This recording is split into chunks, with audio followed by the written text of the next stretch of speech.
Bien, la tarea pasada se trató en general de que ustedes descubrieran cuáles eran las familias de componentes digitales de electrónica, de los cuales debieron haber encontrado dos familias generales así grandotas, y de ahí se subdivide todavía en algunas otras familias.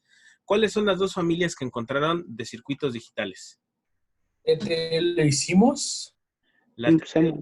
y la CMOS, ¿sí? La TTL está hecha a base de transistores y es la familia más vieja, vamos a llamarlo así, pero la más aguantadora. Es la de batalla, es con la que típicamente ustedes como alumnos deben aprender a trabajar con electrónica digital. Ahora ya, las CMOS son fabricados a partir de transistores también, pero son de tipo FET. ¿Recuerdan del curso pasado que vimos que hay dos tipos de transistores? Trabajamos con uno de ellos en particular, el BJT. El BJT es el que está para trabajar con los circuitos TTL, es decir, los TTL están basados en ese tipo de transistores. Los CMOS en general están hechos a partir de transistores FET en cualquiera de sus variedades, porque hay varios tipos de FET también. Entonces, esas son las dos grandes familias, ¿no? Y de hecho, la tarea estuvo pensada precisamente para eso, para que pudieran ver que dentro de la electrónica digital hay dos familias muy grandes y cada uno tiene su propia nomenclatura y sus propias, sus propios matrículas correspondientes. ¿Tuvieron algún problema para encontrar las matrículas que les pedí?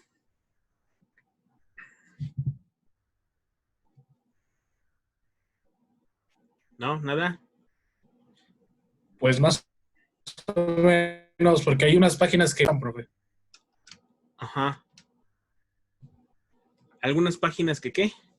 Ya no alcancé a escuchar. Que no te muestran bien como... Solo te muestran como el... ¿cómo se llama? Las especificaciones, pero no la matrícula ni... O solo el diagrama. Ajá. Pero luego dentro del diagrama, adentro del diagramita o abajo viene la matrícula, ¿no? Bueno, en general yo así lo he visto porque a veces no me acuerdo de cómo... De hecho, no crean que yo me sé de memoria toda la distribución de pines. O sea, en general casi todos los circuitos TTL tienen un orden similar. De hecho, el tipo de encapsulado de los circuitos digitales que vamos a utilizar o que se utilizan en las escuelas es de tipo DIP. DIP son esos circuitos que tienen las dos líneas de patitas, ¿no? Y entonces, por lo regular, siempre la pata de en medio, no me refiero a la pata de en medio de una tira, sino si son 14, si son 14 pines, el pin 7 es tierra y el pin 14 es BCC, o es la alimentación. En el caso que tuviera 16 pines, entonces el pin 8, o sea, en la numeración correspondiente o corrida, el pin 8, la mayor parte de las veces es la tierra y el pin 16 es la alimentación. Y en general así es con todos los circuitos, ¿eh? En la numeración corrida, la de la mitad es tierra y la última siempre es la alimentación. Entonces, bueno, de ahí tenían que haber investigado o encontrado cómo trabajan estos circuitos integrados o cuáles son sus características principales, ¿sí? Los circuitos TTL, como les dije hace un momento, son aquellos circuitos que fueron los primeros que se crearon para esto de la electrónica digital y son los más aguantadores. Sus voltajes de alimentación, ¿en qué valor oscilan? A ver, alguien que me pueda decir. Los circuitos TTL, ¿en qué valores de voltaje digital andan rondando?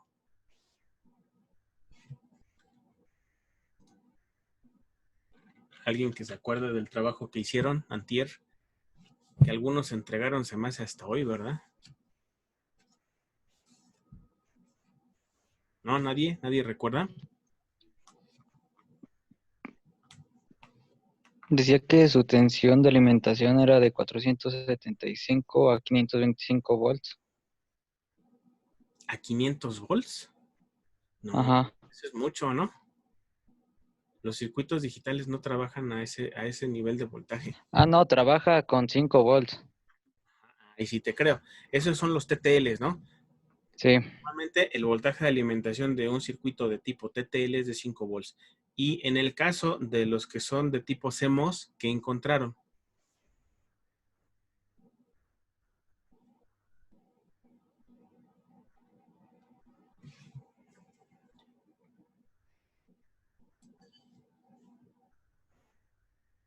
Bueno, yo encontré no existe 3 volts a los 18 volts. Híjole, se entrecortó mucho tu audio, no logré entender lo que me estabas diciendo. A ver si lo puedes repetir. Y encontré que 3 volts a los 18 volts. No, seguimos con el mismo problema. ¿Qué te parece si lo colocas en el chat, por favor? Colócalo en el chat y ahí ahorita lo... Funcionan de 3 a 15, ¿no? Creo. En general es de 3.3 volts, 3 a 18 volts, David. Es correcto. Pero lo típico, porque bueno, al final de cuentas, lo que se trabaja en los equipos, por ejemplo, de cómputo que utilizan de este tipo de circuitería CMOS, trabajan con 3.3 volts. ¿Por qué? Bueno, pues porque es un menor consumo de energía y por lo tanto menor consumo de potencia total, ¿sí? Entonces, bueno, hay también problemas o detalles de manejo en cualquiera de los dos. No sé si encontraron alguna situación particularmente interesante que ustedes lo hayan leído respecto al cuidado en el manejo de este tipo de integrados, tanto los TTLs como los CMOS. ¿Qué encontraron al respecto?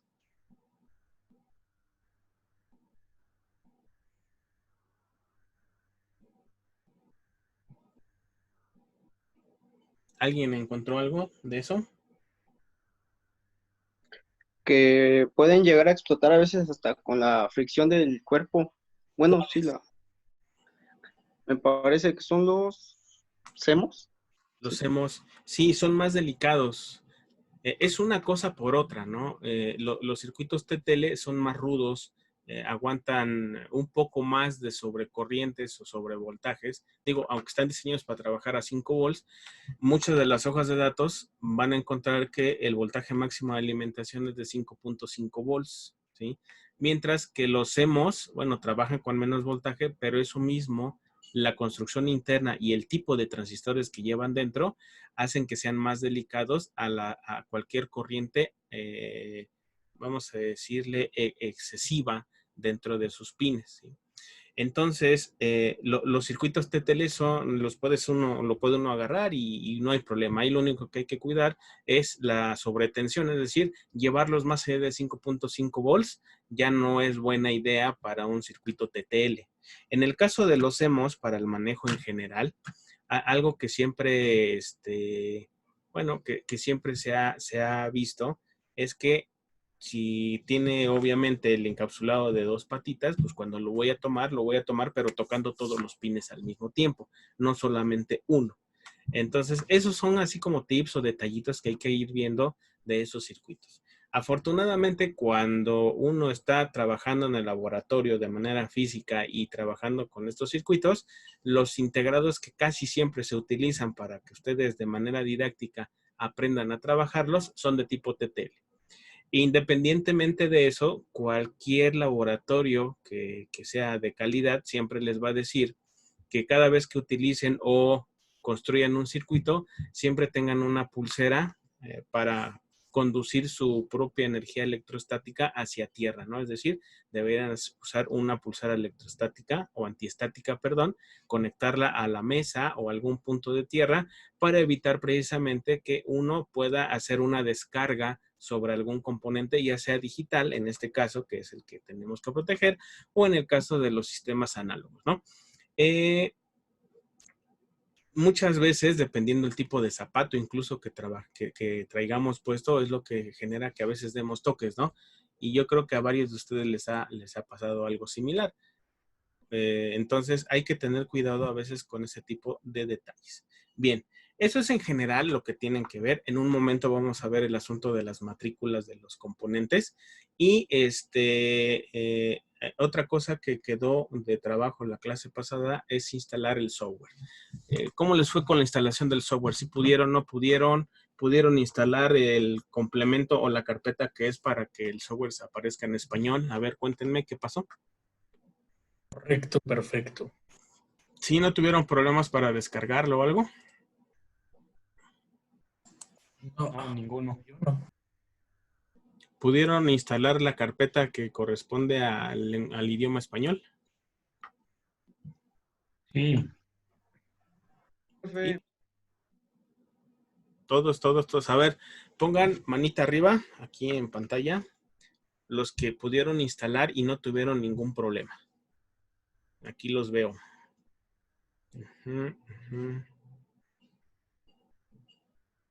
Miguel, Gaby, Jafet, Eduardo, Ale, ¿qué onda?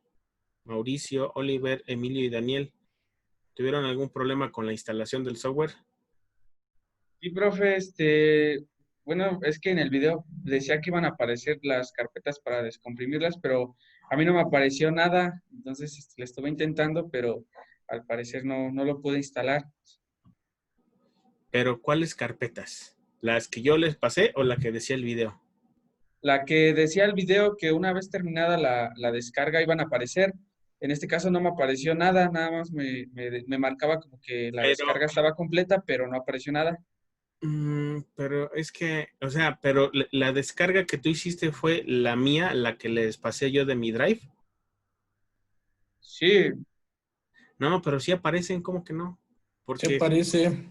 porque si no, los demás no lo hubieran podido realizar. Bueno, los que ya lo instalaron.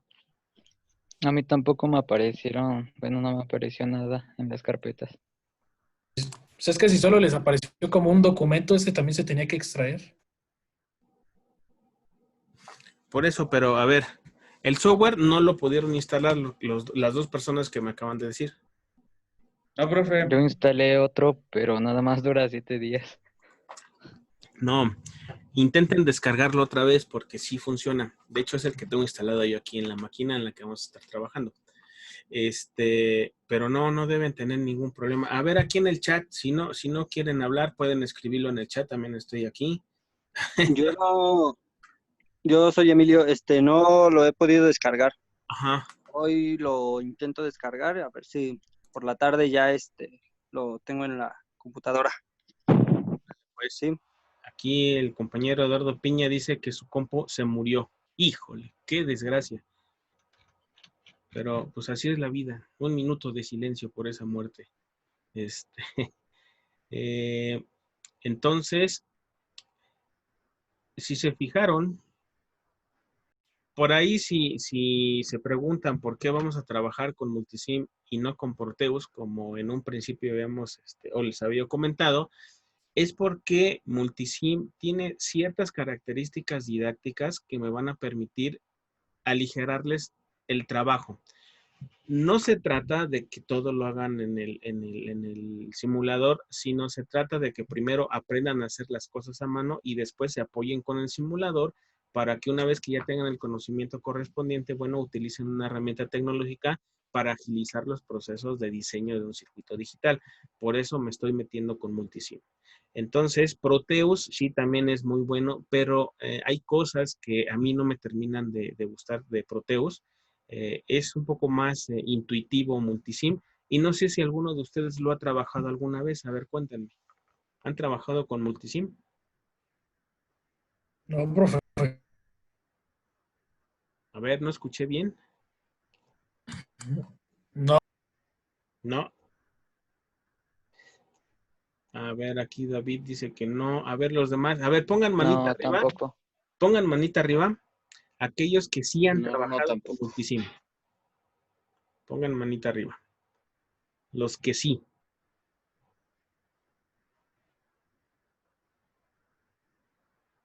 No, pues parece que no, ¿verdad?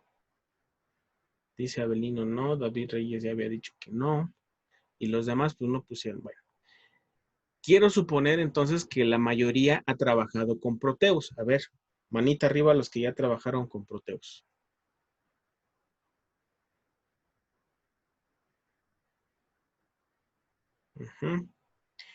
Y bueno, como todos mis estudiantes que tienen que ver con electrónica analógica, a ver quiénes aprendieron a usar ORCAD PSpice. Pongan manita arriba.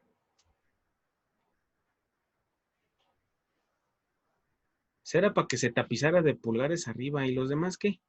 Si se supone que con ese trabajamos el curso pasado. PSpice o el ORCAD, como le quieran llamar.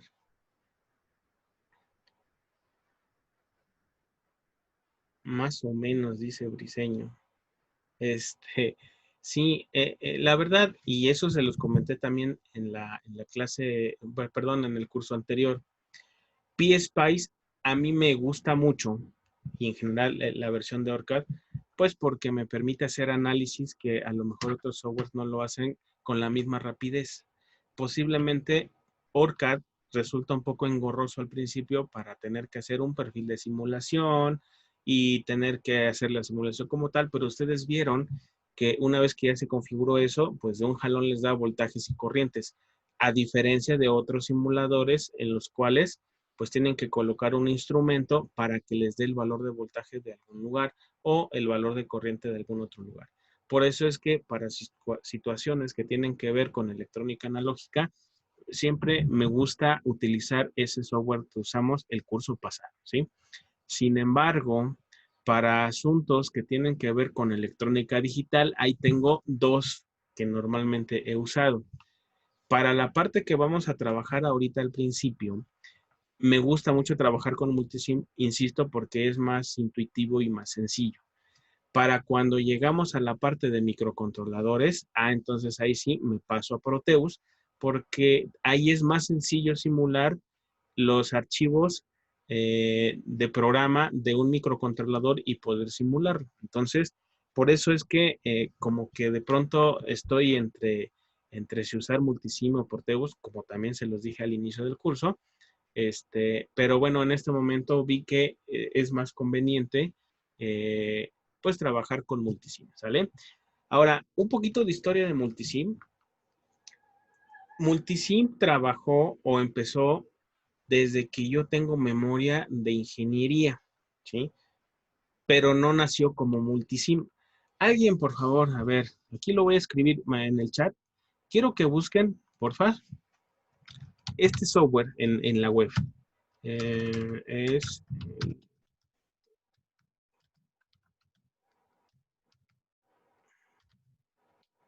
Ahí está. Ahí les escribí el nombre, Electronic Workbench.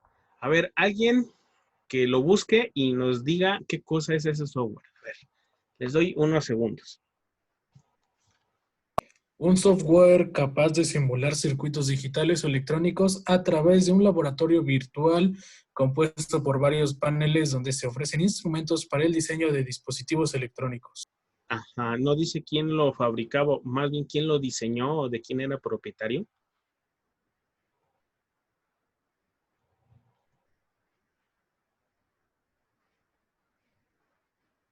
A ver, alguien más por ahí que también lo busque, por favor. Aquí dice que la empresa se creó con el nombre de Interactive Imaging Technologies por Joe Koenig. Ajá. ¿Algo más que diga? La compañía creó un simulador de circuitos al que denominó Electronic Workbench. Ajá. La compañía se fusionó con Ultimate Technology y otra empresa especializada en diseño de circuitos integrados complejos y asumieron del producto más conocido de la primera Electronic Workbench. Ajá. La empresa fue adquirida en 2005 por National Instruments. Ajá. Constituyendo el National Instruments Electronics Workbench Group. Ajá. Ya es todo lo que encontré. Entonces, fíjense, Electronic Workbench, yo me acuerdo de ese software. Yo inicié la carrera en 1997. A lo mejor ustedes ni estaban en planes ni habían nacido, ¿no? Pero ese fue el primer software y fue un trancazo para los estudiantes de electrónica porque sí nos alivianaba en mucho el hecho que hubiera un simulador. Les estoy hablando del 97. En el 97 no existía Google como lo conocemos ahora, ¿no? Yo me acuerdo, el buscador que utilizaba era Altavista Digital y estaba muy de moda Star Media. En ese tiempo todavía los módems de Telmex no navegaban en infinitum, solamente navegaban en turbo. De hecho, ahí fue cuando empezaron a salir los módems como los conocemos ahora. Incluso a mí me tocó iniciar la carrera utilizando los módems que van en las computadoras, los que hacían ruiditos. No sé si ustedes lo han visto o al menos como mera historia les ha tocado conocer, ¿no? De que antes se conectaba literal el conector uno de los conectores RJ, que es el del teléfono, no me recuerdo qué número es. El de RJ45 es el de red, el otro, el de teléfono, no recuerdo cuál es el número, solo recuerdo que es RJ. RJ11 ya me acordé, y se conectaba a una tarjeta dentro de la computadora para conectar. Era un módem que en ese tiempo la velocidad máxima era de 56 kilobaudios por segundo. O sea, era una velocidad de transmisión muy, muy, muy pequeña, ¿no? Entonces, en ese tiempo fue cuando salió Electronic Workbench. Yo cuando lo conocí, ya lo conocí con la capacidad de poder simular elementos analógicos y digitales dentro del mismo sistema. Antes de eso, a mí me contaron que había una aplicación para simular solamente elementos o circuitos analógicos y otra aplicación para trabajar con circuitos digitales. Después de ello, se fusionaron y bueno, ya surgió el Electronic Workbench que yo conocí. De hecho, si ustedes buscan en internet, lo pueden encontrar, todavía está el software. Hasta hace poco todavía vi descarga Electronic Workbench y sigue siendo funcional. La verdad, lo que no sé si trabaje bajo Windows 10 o si hay alguna situación que no lo permita trabajar, pero hasta hace poco yo recuerdo haber visto que se podía descargar el software. Bueno, con este asunto de que las empresas enormes o grandotas empiezan a comprar a otras más pequeñas para evitar la competencia, pues bueno, National Instruments, que es una de las empresas pues, más grandes y líderes en cuanto a tarjetas de adquisición de datos y herramientas para eso, pues yo supongo que pensó que iba a ser una buena idea adquirirlo y efectivamente lo compró. Según lo que acaba de leer José, dice que en el 2005, ¿verdad? Entonces, en el 2005 lo compra y bueno, de ahí surge el software que ahora conocemos como Multisim. Es decir, los orígenes de Multisim vienen de Electronic Workbench, ¿sí? Entonces, ya Multisim empieza a incorporar todo lo que tenía Workbench más todos los planes que tenía futuro National Instruments. En la escuela, de hecho, ustedes van a trabajar varias cosas de National Instruments. Uno de ellos, y yo creo que han escuchado acerca de él, y creo que en este momento no llevan todavía la materia de instrumentación virtual, ¿verdad? A ver, díganme, ¿ya llevan instrumentación virtual o todavía no? No, Todavía no. ¿Todavía no? Bueno, cuando lleguen a instrumentación virtual, van a utilizar uno de los softwares emblema de National Instruments, que es LabVIEW. ¿Se han escuchado de ese software, supongo, verdad? Sí. Es un software que es un tipo de lenguaje de programación, pero es un lenguaje gráfico, no es escrito ni en texto. Entonces, bueno, tiene sus pros, tiene sus contras, pero está diseñado o ideado para un ambiente industrial, ¿sí? Para que, pues, ese software se pueda conectar con las múltiples opciones que tiene National Instruments en cuanto a tarjetas de adquisición de datos. En la escuela y en los laboratorios también van a trabajar al menos con 2 plataformas de tarjetas de adquisición de datos y prueba. Una de ellas es una plataforma denominada Elvis, que es una tarjeta grandota, como un protoboard grandota, pero tiene no solamente la parte del protoboard, sino que como se conecta a la computadora y aparte es pues hagan de cuenta que es una plataforma así ancha y encima tiene un montón de protoboards, vamos a llamarlo así. Bueno, ahí todavía no solamente me permite montar circuitos en los protos, sino que a través de ese mismo proto tienen conexiones para tener timers, para tener salidas digitales, entradas digitales, salidas analógicas, entradas analógicas. Es una tarjeta incluso tiene un osciloscopio ahí incorporado a esa tarjeta y tiene un generador de funciones. O sea, es un mini laboratorio para poder trabajar circuitos electrónicos. Eso lo van a trabajar también ahí, seguramente en instrumentación virtual, es donde se ve. Y después hay otra instrumentación avanzada, si no mal recuerdo, en el cual se continúa trabajando con LabVIEW, pero ahora se trabajan otras tarjetas de National Instruments que ya son de tipo industrial, que son las tarjetas NIDAC. Y esos son así como racks cuadraditos, en los cuales se van insertando tarjetas que son de adquisición de datos o ya sean de tipo digitales o analógicos. Entonces, National Instruments es una compañía bastante grande y digo, no estoy aquí para promocionarla, pero pues es lo que tenemos en la escuela y es lo que van a trabajar ustedes en un futuro. Entonces, fíjense que de ese calibre es la empresa que compra a Electronic Workbench y da como resultado Multisim. Entonces, Multisim también tiene cierta capacidad de poder comunicarse en algún momento con las plataformas que tiene National Instruments, ya sea de software o de hardware, ¿sale? Entonces, ese es, a grosso modo, la historia de Multisim y no es un software así sencillo. Me refiero sencillo, no en el sentido que es difícil usarlo, sino que no es un software que nació ayer, o sea, es un software que ya tiene su tiempo. De hecho, en los libros, y eso también se los dije el curso pasado, hay muchos libros que al final de capítulo, libros de electrónica, tienen una sección de simulación y entonces esa sección de simulación viene casi siempre con dos tipos de simuladores, PSpice y Multisim. Y eso lo pueden ver en el libro de electrónica que trabajamos el curso pasado. Ahí viene al final de cada capítulo sección de simuladores y viene una parte para Multisim y para PSpice. Entonces, son dos de los softwares más trabajados a nivel mundial. ¿Por qué? Pues porque su potencia y su antigüedad, pues les han dado el crédito para que sigan saliendo en los libros.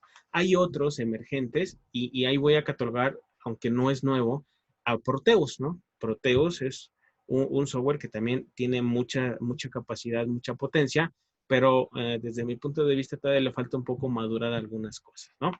Bien, entonces esa es la historia de Electronic Workbench.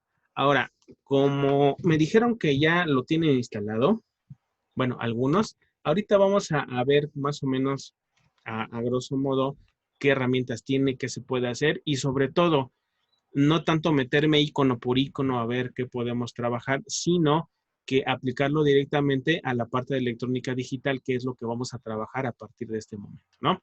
Entonces, antes de continuar, ¿alguna pregunta, algún comentario que tengan?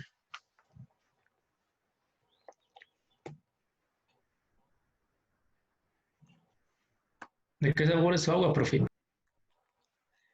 Híjole, es una agüita que inspira. Tequila, ¿Y ustedes creen que así como así tengo valor de estar aquí enfrente? No, jóvenes. Es un agua energizada con los rayos del sol. que Échense. llega el tufo. No, ¿cómo creen? Bien, entonces voy a pasar a compartir la pantalla para abrir el software. Voy a abrir Multisim. Espero, por favor, que los que ya tengan instalado el software me vayan siguiendo porque basado en lo que vamos a ver el día de hoy del simulador, voy a dejar una actividad que tiene que ver con la última práctica que realizaron, ¿sale? Entonces, los que ya tengan el software, porfa, váyanme siguiendo en lo que voy haciendo y los que no lo han instalado, por favor, hagan anotaciones correspondientes. Yo sé que a veces no les gusta escribir o que piensan que todos se van a acordar, pero no. Yo les sugiero, por favor, que hagan sus apuntes y sus anotaciones de cosas muy particulares que vayan viendo, ¿vale? Entonces, déjenme nada más, voy a acomodar mis ventanas, porque ya ven que cuando comparto pantalla, se mueven todas mis ventanas. ¿Sale? Entonces, bueno, ahí está. Ahora, nada más permítanme acomodar las ventanas porque luego, aparecen o se desconectan y los tengo que volver a aceptar a la sesión, ¿sale? Igual si tienen alguna pregunta o comentario, la pueden hacer acá por el chat. Recuerden que siempre lo estoy checando. ¿Sale? A ver.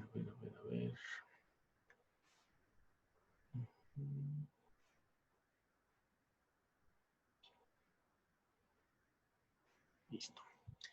Bien, entonces vamos a trabajar con Multisim. Cuando instalaron Multisim, ¿cuántos iconos les quedaron disponibles en el escritorio? A ver, cuéntenme.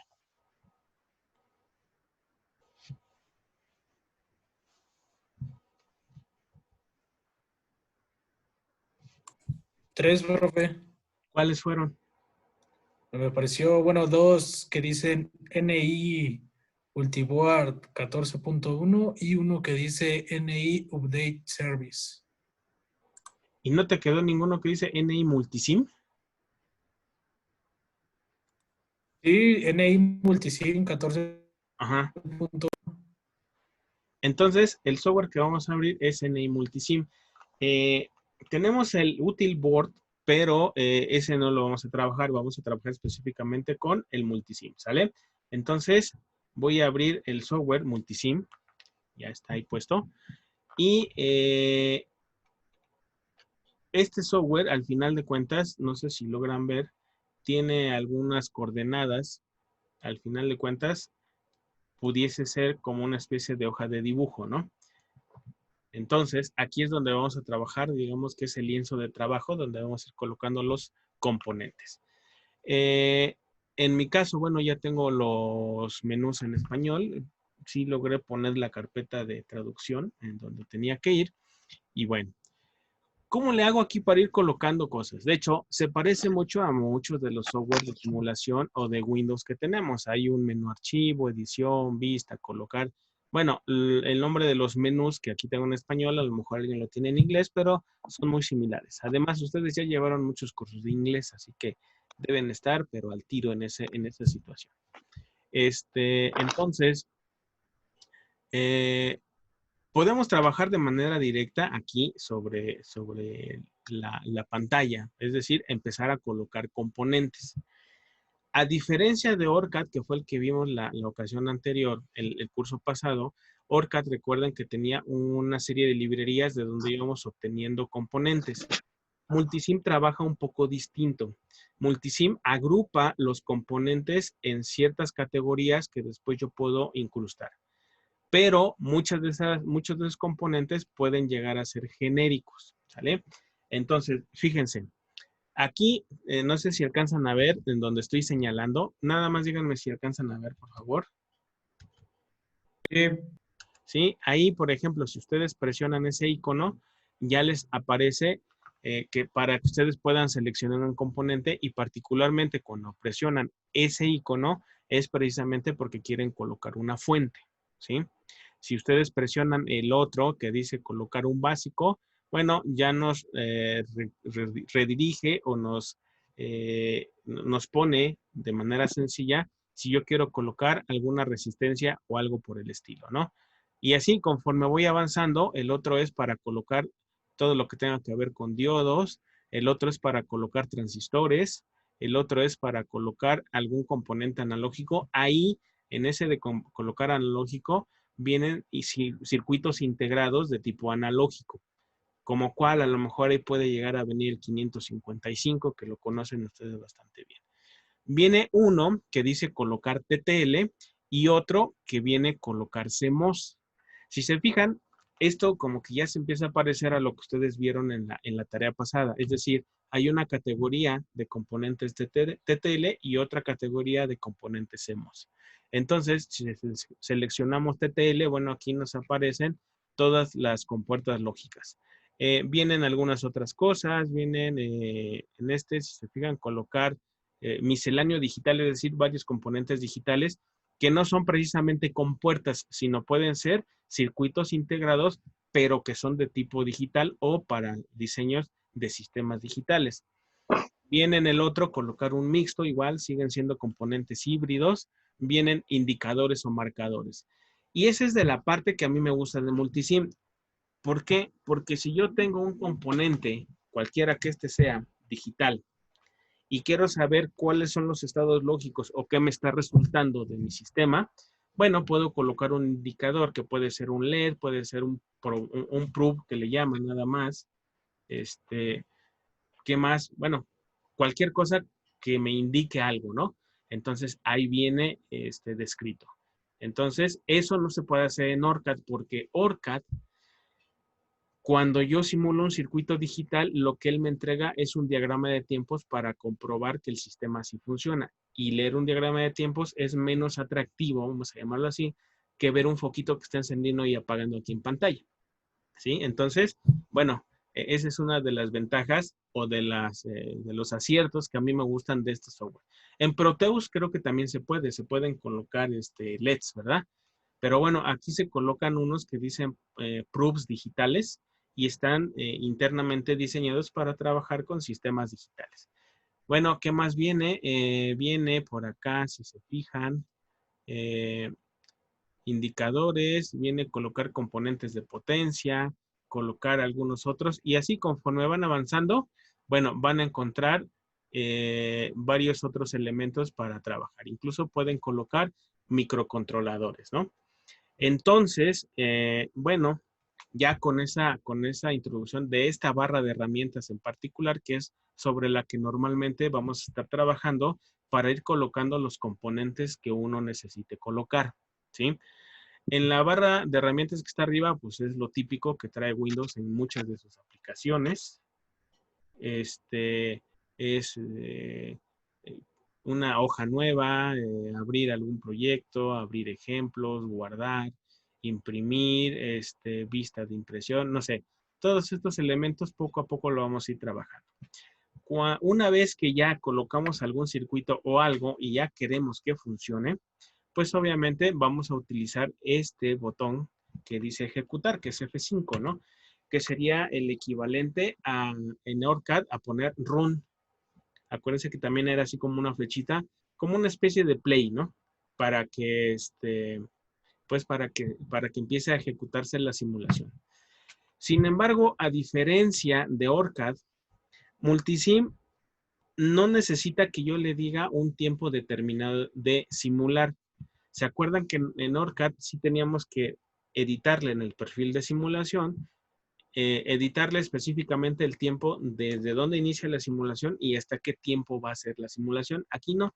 Aquí el simulador tiene esa característica de que ustedes ponen play y él solito empieza a hacer la simulación. En algunos casos, algunas simulaciones sí se llegan a detener. ¿Y por qué se llegan a detener? Bueno, pues porque ya pasó demasiado tiempo o porque hubo algún problema que la misma simulación generó y les va a decir, no, la simulación se detuvo por tal situación. Pero en general, aquí no se configura un perfil de simulación, simplemente se coloca el instrumento, el circuito, o se empieza a construir el circuito, y ya que está todo bien construido, pues yo le digo simular y se acabó. No tengo que configurarlo así como lo vimos el curso pasado, ¿sale? Entonces, bueno, creo que también en teoría aquí tenemos algo que tiene que ver con voltajes, corrientes, potencias, voltaje diferencial, voltaje y corriente, voltajes de referencia. Aquí creo que es un marcador de tipo digital y demás cosas. Entonces, puede ser que también aquí podamos hacer circuitos como en OrCAD, pero bueno, insisto mucho, a ambos yo los pongo en categorías distintas de simulación. A vamos a trabajar con sistemas digitales. Bien, hasta aquí, ¿alguna pregunta, algún comentario?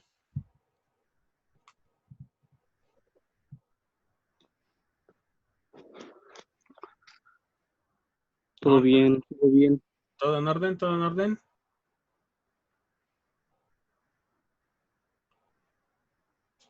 Bueno, pues parece que sí, todo en orden. Va.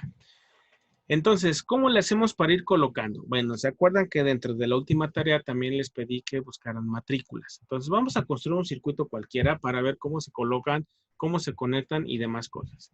Entonces, lo que voy a trabajar, a ver, déjenme ver si no alguien me está por acá pidiendo entrada. No, nadie, no.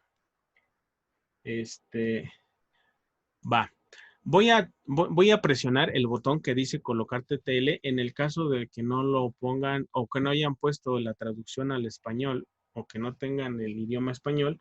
Ahí va a decir place, vamos a decirlo como se escribe, place TTL, es decir, place TTL, que significa colocar un TTL. Por el momento no nos vamos a meter con los circuitos de tipo CMOS. Vamos a trabajar todo con TTL. Entonces, en el TTL, aquí vienen todas las matrículas correspondientes.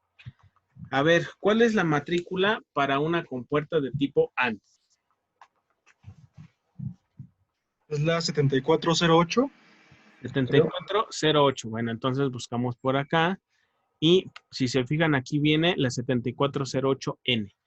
Aquí pueden ver el simbolito que viene. Pero fíjense que por acá también, del lado izquierdo, en la primera columna, vienen también 74, pero vienen algunas otras letras. Si investigaron bien, quiero que me digan qué significan las letras que están después del 74.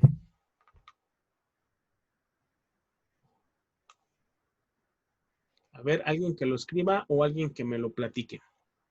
Pues más o menos me acuerdo que venía en un video, ¿no? Que usted nos dejó que venía como una subcategoría de los TTL que venía de potencia, potencia baja o algo así, no recuerdo bien, pero sí venía.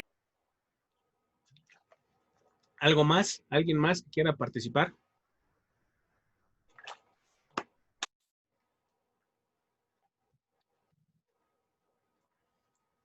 ¿Nadie más? Participen. Que su participación quede grabada para la posteridad. ¿No? ¿Nadie? ¡Qué barbaridad! Bueno. La letrita que viene después del 74, en varias de las nomenclaturas, tiene que ver con velocidades, ¿sí? Hay algunos que son de alta velocidad, otros que son de velocidad estándar. Incluso hay algunos que son para aplicaciones militares. Los que son para aplicaciones militares, si es que vieron los videos que les dejé recomendados, empiezan con 54 y esos tienen características de manejo un poco más rudas, ¿no? ¿Por qué? Porque son de tipo militar. En el caso del TTL normal, el estándar, pues es el 74. Y si no nos interesa el asunto de las velocidades y eso, pues vamos a trabajar las compuertas estándares, las 74 STD. Si quieren ustedes alguna de alta velocidad, bueno, pues ya están las S, la LS y la ALS. Y bueno, ahí vienen las matrículas correspondientes. ¿En qué se diferencian esas subfamilias? Bueno, en la velocidad a la que pueden trabajar. Para cuando se trabaja en el laboratorio, en proto, para los primeros circuitos y que ustedes aprendan, créanme que no tiene mayor diferencia la velocidad de trabajo de las compuertas. ¿Por qué? Pues porque no vamos a trabajar a altas frecuencias, ¿sí? Simplemente ustedes van a hacer con un dip switch o con switches o push buttons o lo que sea, van a generar entradas, pero a la velocidad de su dedo nada más. Entonces, pues no necesitamos sistemas tan rápidos, al menos en este curso, ¿no? Entonces, si compran o si adquieren después, cuando ya regresamos a clases, compuertas para comprobar los circuitos que vayamos haciendo, pues no necesitan ser de alta velocidad, simplemente que sean las compuertas con las matrículas correspondientes. Entonces, se me ocurre, voy a colocar dos compuertas de tipo AND, simplemente las voy a elegir, me habían dicho que era la 7408, que es esta. Y fíjense que cuando le doy a aceptar, ¿sí? Me aparece esta ventanita. Pregunta, ¿cuántas compuertas lógicas tiene el circuito integrado 7408? Tiene 4. Tiene 4. ¿Cuántas entradas tienen esas compuertas? 2. Tienen 2. Entonces, si tienen 4 compuertas, un solo chip, lo que hace Multisim es decirme, bueno, ¿sabes qué? Vamos a colocar una nueva compuerta, pero va a provenir de un chip. Y ese chip tiene 4 posibles compuertas, que en este caso es A, B, C y D. ¿Por qué lo pone así? Porque resulta que en teoría, bueno, no en teoría, sí lo puede hacer. Aquí no lo vamos a hacer, pero se puede. A partir del diagrama que nosotros tengamos en pantalla, nosotros podemos enviarlo al otro software para que nos genere el circuito impreso de ese circuito que nosotros diseñamos aquí de manera en diagrama, ¿sí? Entonces, conforme vayamos utilizando las compuertas, nos van a ir saliendo nuevos circuitos integrados. Imagínense que el simulador ya sabe que ahorita vamos a una compuerta, pero él te dice, No, ¿sabes qué? Si vas a una compuerta, pero esa compuerta debe pertenecer a un chip solito. ¿Por qué? Pues porque en un solo chip puedes tener 4 posibles. ¿Y por qué lo hace así? Porque está pensado para que a partir del diagrama que tú diseñes aquí en pantalla, eso lo puedes pasar a un circuito impreso y bueno, él ya sabrá dónde, en qué chip están esas compuertas que tú quieres conectar y después él pueda diseñar las rutas o el circuito impreso para ese circuito que tú vas a generar, ¿sale? Entonces, aquí vamos a colocar simplemente cualquiera de las 4 compuertas, la A, B, C o D del chip número 1. Y si quieren van a ver. Voy a colocar las compuertas. De hecho, ahora que puse una, ya me apareció uno para que si yo quiero poner otro integrado y empezar nuevamente nuestra secuencia de compuertas, lo podemos hacer. Pero por el momento nada más apareció el U1. Puedo colocar el U1B. Puedo colocar el U1C. Y si se fijan, conforme vamos incorporando las compuertas acá, se van poniendo deshabilitadas las compuertas. ¿Por qué? Porque ya están siendo utilizadas. Para este chip denominado U1, ya tendríamos las 4 compuertas llenas. De tal forma que si yo quiero utilizar otra compuerta, bueno, si se fijan, el siguiente ya lo va a poner como un U2. ¿Ya vieron? Y así, conforme nosotros necesitemos colocar compuertas, hay que tratar de colocarlas de manera consecutiva hasta que nos acabemos las 4 compuertas de un chip y después ya empezamos a poner las demás. Esto simplemente por orden, a lo mejor ni va a hacer mucha falta porque no vamos a hacer circuitos tan grandes, ¿sí? Por el momento solamente es cuestión de que ustedes aprendan a utilizar el software. Voy a dejar solamente 2 compuertas, ¿sí?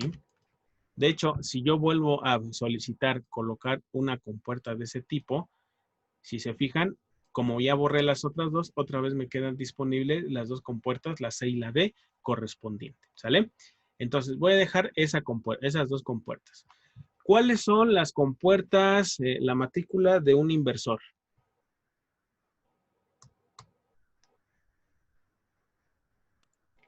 Mm, 7404. La 7404, entonces buscamos aquí y si se fijan, aquí está el símbolo del inversor y pues aquí por inferencia, ¿cuántos inversores tiene un solo chip?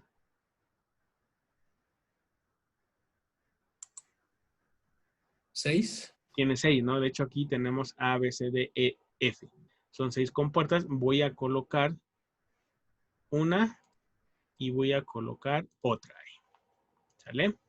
Bien, y hasta el final voy a colocar una compuerta o quiero colocar una compuerta OR.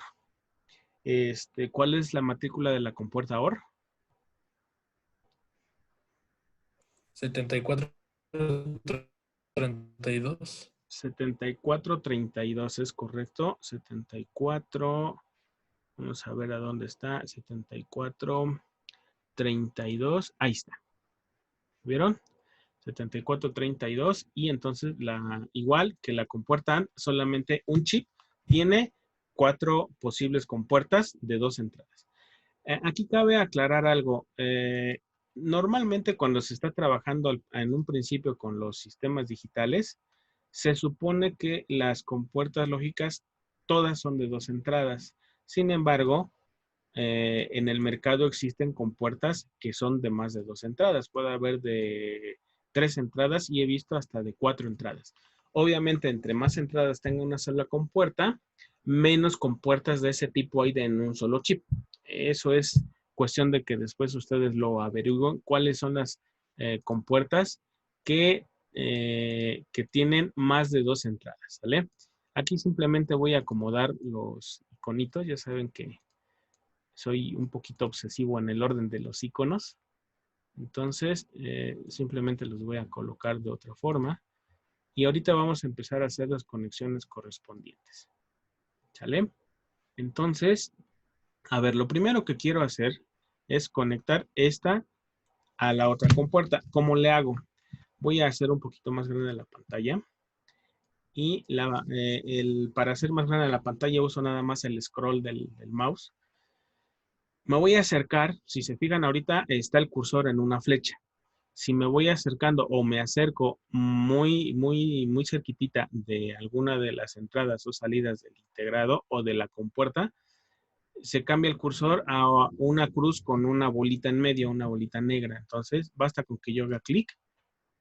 Y si yo quiero hacer varios ángulos de 90 grados, porque en teoría todos los ángulos que ustedes dibujen son en 90 grados, tienen que ir haciendo clic porque solamente puede ir manipulando 2 líneas rectas en ángulo recto. Entonces, si yo quiero hacer primero una línea hacia la derecha, luego hacia abajo y luego continuar a la derecha, bueno, lo podría hacer así, pero si se fijan, queda muy cerca esta línea y no, bueno, al menos a mí no me gusta mucho. Entonces, normalmente lo que termino haciendo es haciendo un clic en esa posición y después ya continúo la línea que quiero conectar. Entonces, voy a hacer exactamente lo mismo con la otra y listo. Ya tenemos 2 conexiones. Creo que se parece mucho también a lo que habíamos trabajado con ORCAD. Bien, ahora voy a colocar igual esta conexión aquí. Y aquí yo creo que voy a subir una línea para conectar por este lado. Ahorita, ¿por qué bajé estas etiquetas de nombre y de matrícula? Porque aquí arriba voy a atravesar una línea y otra línea para conectar a este punto. De hecho, voy a trabajar con 4 entradas y voy a hacer la estructura de esas 4 entradas. Entonces, ¿cómo le hago o cómo le hacemos? Bueno, nos vamos aquí a donde dice colocar, que no sé si en inglés supongo que debe decir place, y vamos a colocar una unión, un nodo, o en inglés a ustedes a lo mejor ahí les va a aparecer uno que diga junction, ¿sí? Entonces voy a colocar 4 uniones nada más, así, una. De hecho, se supone que hay un método abreviado, ¿no? Que es control J. También lo pueden llegar a utilizar. Es más, voy a ver si funciona. Sí, sí funcionó, miren. Control J para colocar otra y listo. Y ahora, de aquí, voy a hacer esta conexión. Voy a hacer primero un clic sobre este punto para poder moverlo hasta este lugar. Luego el siguiente lo voy a mover hasta acá abajo para conectarlo a este circuito. Después lo voy a conectar aquí. Y el último lo voy a conectar a esta compuerta. Listo, ya tenemos un circuito ahí armado. ¿Para qué me sirve? No lo sé por el momento, simplemente es un mero ejemplo para que vean cómo se construyen los circuitos. Ahorita la aplicación no sabemos, no sé cómo se comporta, pero sí podemos llegar a saber cómo lo hace. Si se fijan ahora que lo moví, ya empezó a torcerse las líneas a como a mí no me hubiese querido, como no me hubiese gustado. Lo regreso con control Z. Ya conforme vayamos utilizando y vayan ustedes utilizando también, van a encontrar sus trucos para que no se les muevan las líneas, ¿no? Lo voy a dejar así por el momento y puedo colocar alguna etiqueta para saber cuáles son las entradas que yo tengo acá. ¿Por qué? Pues yo lo puedo dejar así, pero siempre es bueno etiquetar o colocar qué cosas son los pines que yo estoy colocando o las entradas digitales en este caso. ¿Cómo le hago? Me voy nuevamente a colocar y aquí hay una opción que dice texto. Entonces, en texto yo puedo hacer un clic y normalmente cuando yo agrego un texto, aquí le reduzco el nombre del tamaño de letra. Le pueden dejar Arial sin problema y entonces le voy a colocar una letra A. ¿Sale? Y entonces ya que coloqué la letra A, pues ahí se queda. Si aún así le sigue pareciendo muy grande, entonces podemos seguir haciéndolo más pequeño. A lo mejor le puedo poner un 6, a ver si me lo permite. Sí, sí me lo permitió. Y si se fijan, ya lo puedo ir acomodando en el lugar que a mí me convenga. En ese caso yo quiero especificar que en ese punto es una letra A. A lo mejor incluso lo pongo en negrita. ¿Listo? A, y luego voy a hacer una copia de ese mismo para no tener que buscar el editor otra vez, solo que aquí, en vez de A, le voy a colocar una letra B. Después vuelvo a copiar. Estoy utilizando simplemente Control C, Control V, lo normal que se utiliza en Windows. Entonces aquí voy a colocar la letra C. ¿vale? Y voy a colocar el último para indicar que ahí es la letra D. Entonces, eso es una buena costumbre, etiquetar o definir dentro de mi diagrama cuáles son mis entradas y cuáles son mis salidas.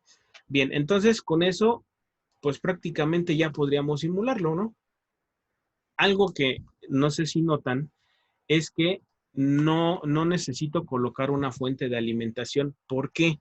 Ah, bueno, porque supone el software que si estás utilizando con puertas lógicas, es precisamente porque por default ya están conectadas a una alimentación para que éstas funcionen. Entonces, para estos diagramas que incluyen exclusivamente puras compuertas lógicas, no colocamos fuentes de alimentación, ¿vale?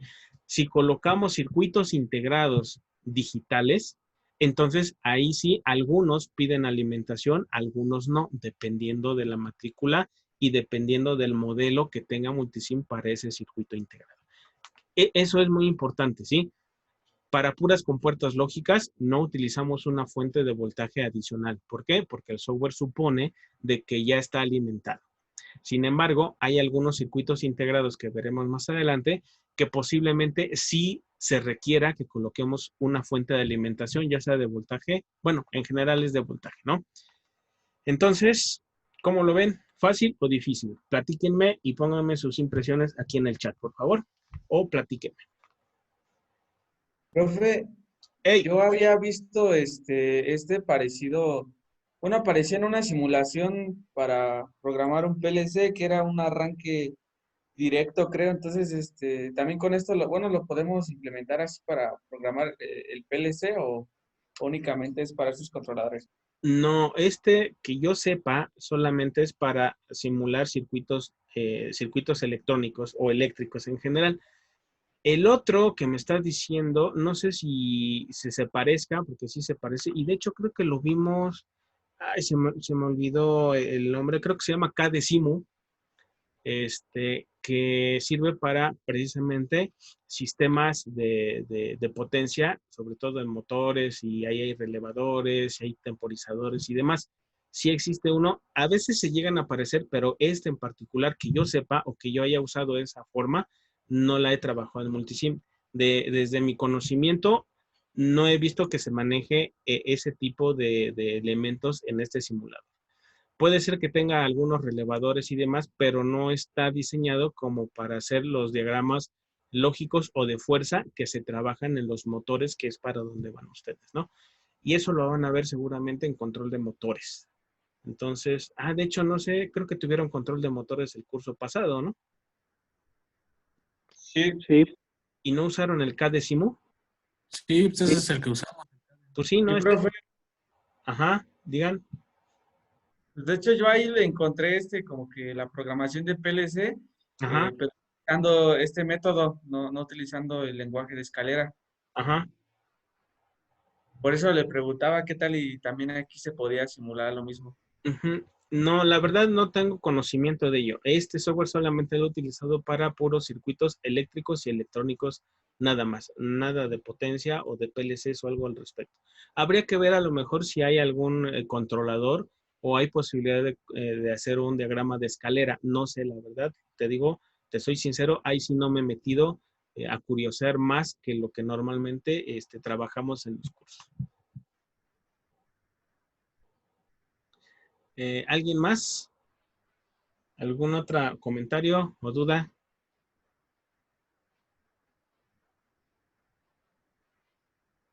Dice, Todo bien, todo bien. dice José Álvarez, fácil. Sí, está fácil. Bueno, y les voy a mostrar una herramienta que todavía es más sencilla. Fíjense. ¿Cuánto tiempo les llevó en la tarea anterior sacar u obtener la tabla de verdad de los circuitos lógicos que les dejé? Como 1 hora. 5 minutos. ¿Quién dijo 5 minutos?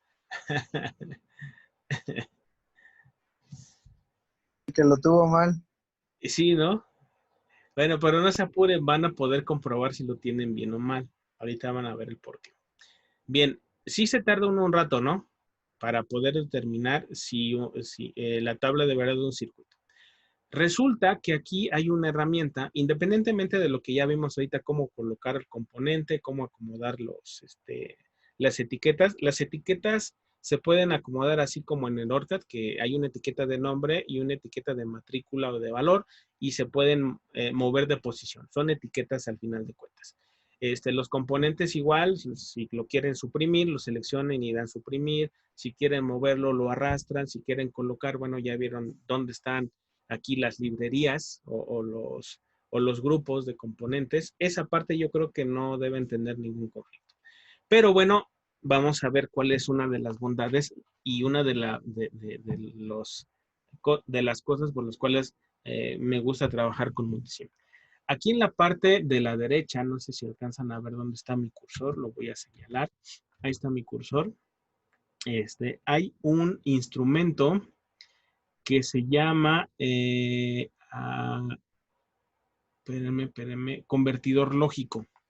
Si lo alcanzan a ver, ahí donde está señalando mi cursor ahorita, nuevamente me pongo ahí, convertidor lógico, y vamos a colocar ese convertidor lógico aquí en este lugar, ¿sí? Esa es una herramienta que, créanme, es una chulada de herramienta. Obvio, el hecho de que la podamos utilizar no significa que no sepan qué hacer o qué es lo que se hace si no tuviéramos esto. Es decir, lo que ya hicieron ustedes es para que conozcan la parte teórica de cómo se obtiene una tabla de verdad. Pero algo así como pasa en la primaria, ¿no? En la primaria les enseñan a sumar, restar, multiplicar y dividir. Y al principio, pues todo lo hacen a mano y con las tablas de multiplicar.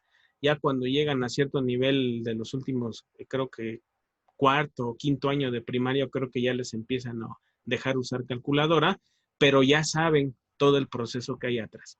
Igual aquí sucede, ¿no? Podemos trabajar así simplemente y hacer todo a mano, pero hay herramientas que me permiten facilitarme mucho la obtención de cierta información de los sistemas digitales.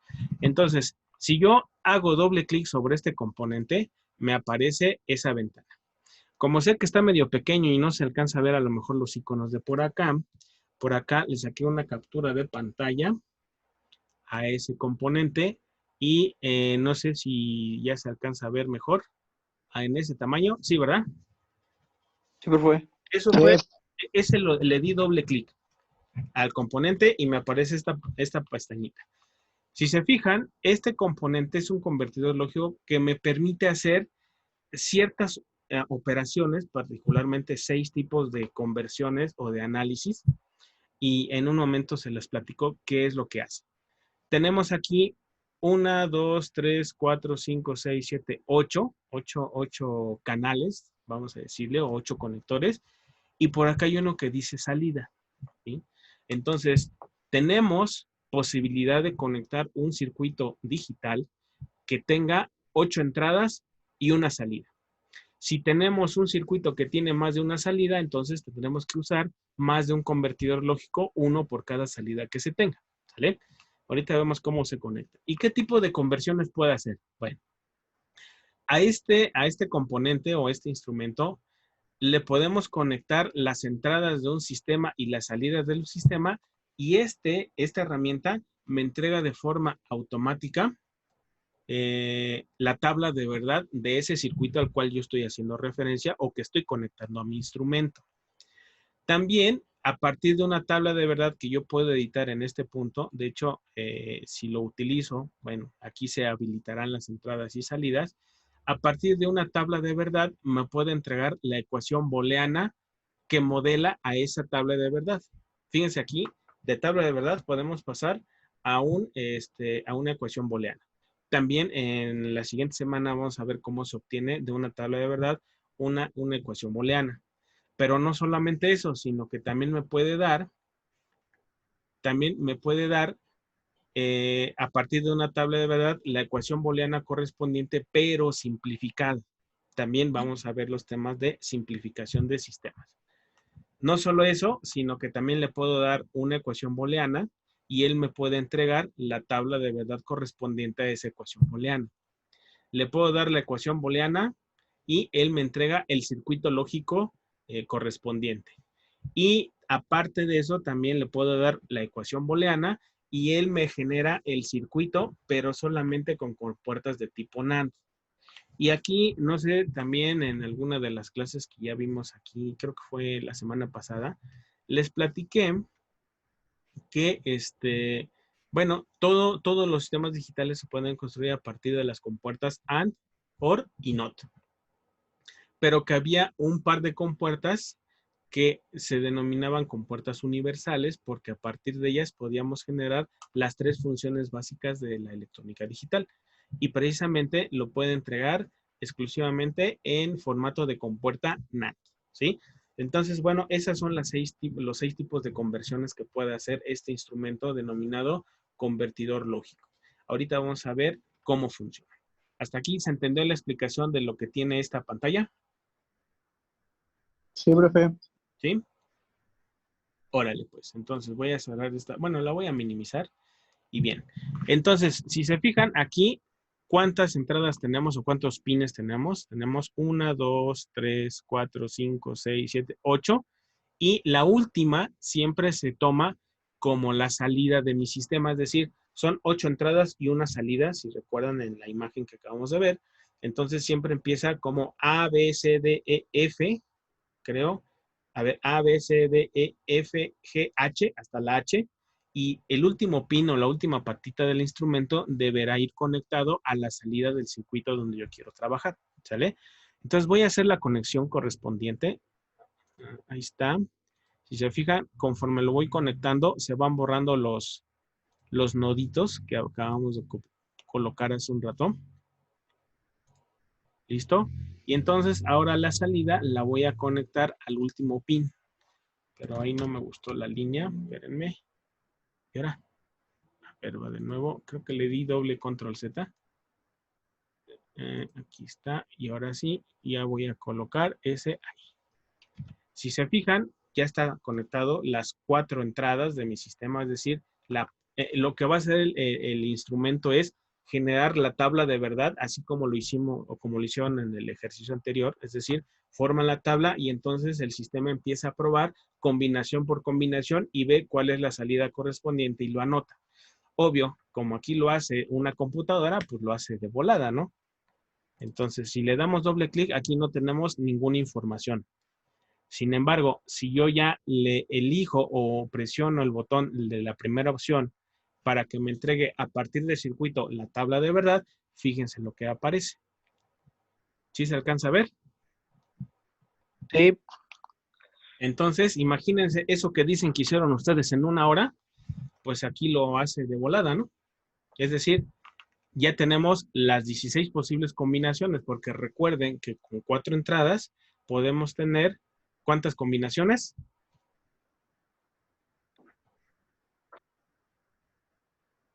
16. 16 combinaciones, incluyendo el 0. Por eso, aquí en la primera columna aparece 0, 1, 2, 3, 4, 5, hasta el número 15 en decimal, que traducido al binario, pues bueno, son estas combinaciones. Y entonces, la salida de nuestro sistema es precisamente esta última columna, que sería la salida para cada una de las, para cada una de las combinaciones de entrada, ¿no? ¿Se entendió o no se entendió? Sí. Y Muy bien. Está bien fácil, ¿no? no está regalado, ¿eh? Bien, bueno, esa es una de las bondades que tiene este instrumento. Este ya estuvo y ya sabemos cuál es. Ahora, ¿qué otra cosa podemos hacer con ese instrumento? A ver, voy a colocar otro parecido. Me voy a ir aquí a la barrita de herramientas de la derecha. Voy a utilizar nuevamente un convertidor lógico y lo voy a colocar aquí, ¿vale? Si se fijan, este dice XLC2. El otro decía XLC1. Ahora, otra de las cosas que hicieron en la práctica anterior es que a partir de una ecuación booleana, ustedes generaron el circuito correspondiente. Bueno, vamos a ver cómo se puede hacer eso. Damos doble clic y no sé, ojalá se alcance a ver. Si no se alcanza a ver, me dicen y vemos la forma de cómo le hacemos. Aquí hay un espacio como para que ustedes puedan editar, ¿sí? Entonces, en esa área o en ese campo, ustedes pueden escribir una ecuación booleana, la que ustedes quieran. Ya no se coloca y igual a algo, simplemente se coloca la ecuación booleana porque supone el software de que esa ecuación booleana corresponde a una sola salida. Entonces, se me ocurre, voy a colocar una ecuación booleana que sea A, B y C, ¿no? Más, voy a poner otra vez ABC, más otra vez ABC. Es decir, eso sería un sistema de 3 entradas. Tendríamos 2 compuertas AND y tendríamos 1, 2, 3, 4, 5, 6 compuertas AND de 2 entradas, ¿sale? Ahorita puse lo mismo, pero si yo quisiera negar una de las entradas o generar una estructura o una expresión, bueno, la clase anterior o la semana pasada también les comenté, si yo no puedo indicar que una variable está negada, así con una barrita en la parte superior, ¿con qué otra forma puedo indicar que voy a negar a una variable? Con un apóstrofe. Con un apóstrofe. Entonces, ¿qué les parece si, por ejemplo, aquí pongo un apóstrofe y ahí le estaría diciendo que es A negada por B por C? ¿Sí? Y a lo mejor en este voy a hacer esta negación y se me ocurre que voy a colocar un paréntesis y voy a poner esto,